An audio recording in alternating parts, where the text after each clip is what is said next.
Muy buenos días, hoy estudiaremos el tema número 3, la resolución de triángulos rectángulos.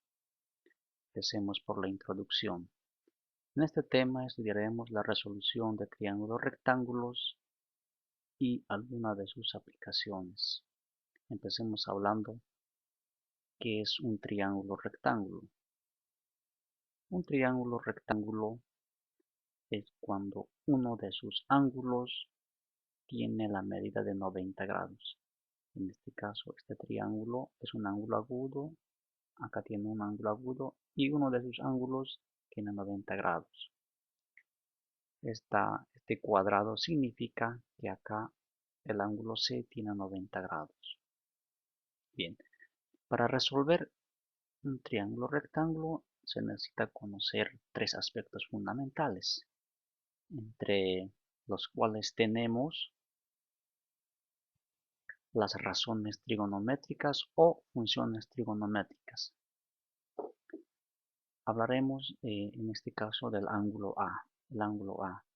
Este ángulo A, la función seno para el ángulo A sería cateto opuesto sobre hipotenusa.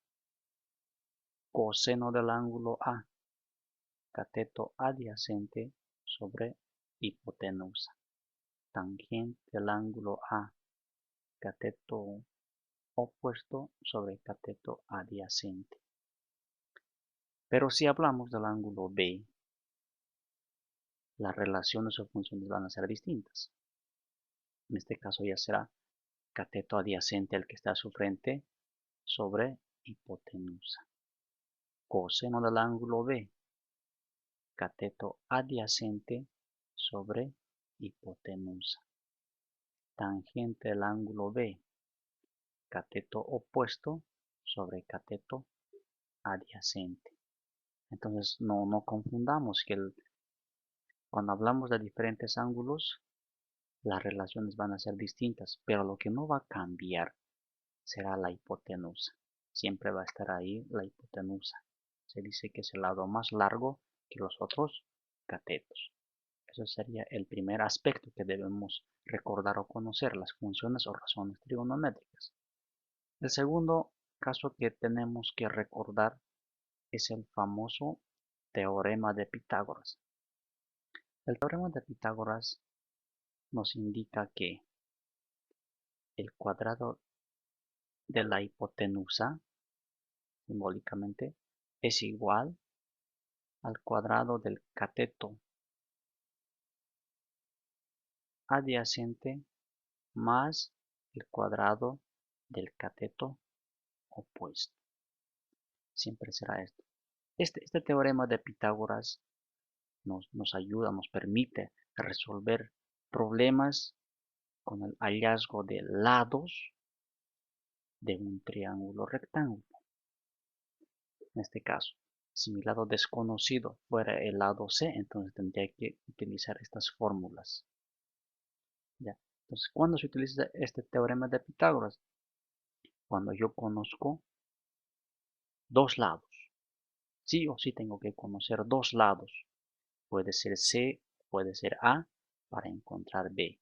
Para encontrar el lado A tendría que conocer el lado C o el lado B. Entonces, sí o sí, como repito, si queremos hallar el lado C, tengo que conocer el lado A y el lado B. Si yo quiero encontrar el lado A, tengo que conocer el lado C y el lado B. Si quiero encontrar el lado B, tengo que conocer el lado C y el lado A. Entonces, a base de esta fórmula pitagórica, tengo que despejar el lado desconocido. Segundo aspecto, el tercer aspecto, mejor dicho, el principio de la suma de ángulos interiores. Este principio de suma de ángulos interiores se aplica tanto en triángulos rectángulos como en triángulos oblicuángulos.